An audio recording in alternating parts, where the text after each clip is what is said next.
गजब गजब के लोग बजग में स्वार्थ भइल समाज हो।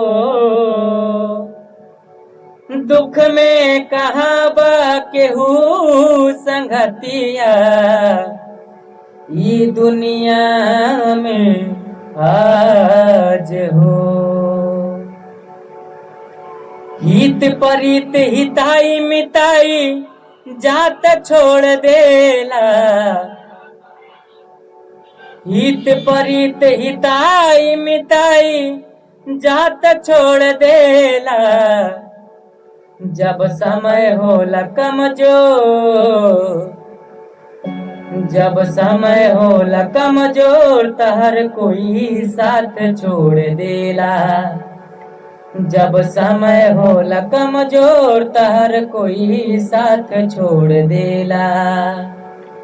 हित परित हिताई मिताई जात छोड़ देला, हित परित हिताई मिताई जात छोड़ देला। जब समय होला कमजोर, जब समय होला कमजोर तहर कोई साथ छोड़ देला। जब समय होला कमजोर तहर कोई साथ छोड़ देला। हर बनला के 10 गो साथी, बिगड़ला के कोई ना। आपन बनैबा कैसे केहू तोहार होई ना। हो बनला के 10 गो साथी, बिगड़ला के कोई ना। आपन बनैबा कैसे केहू तोहार होई ना। दाई के हाथ में हाथ हाथ से हाथ छोड़ देला। दाई के हाथ में हाथ हाथ से हाथ छोड़ देला। जब समय होला कमजोर, जब समय होला कमजोर तहर कोई साथ छोड़ देला। जब समय होला कमजोर तहर कोई साथ छोड़ देला।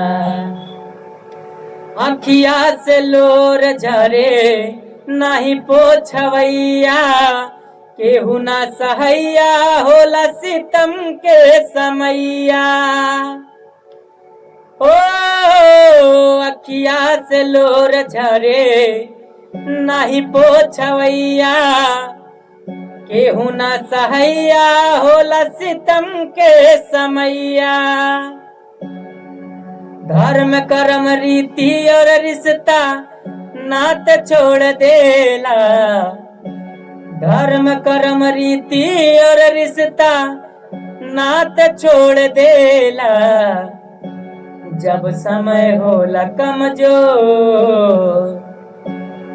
जब समय होला कमजोर तहर कोई साथ छोड़ देला।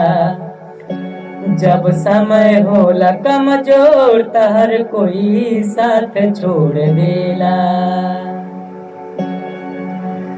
हित परित हिताई मिताई जात छोड़ देला।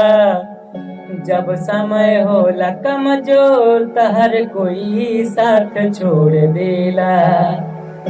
जब समय होला कमजोर तहर कोई साथ छोड़ देला।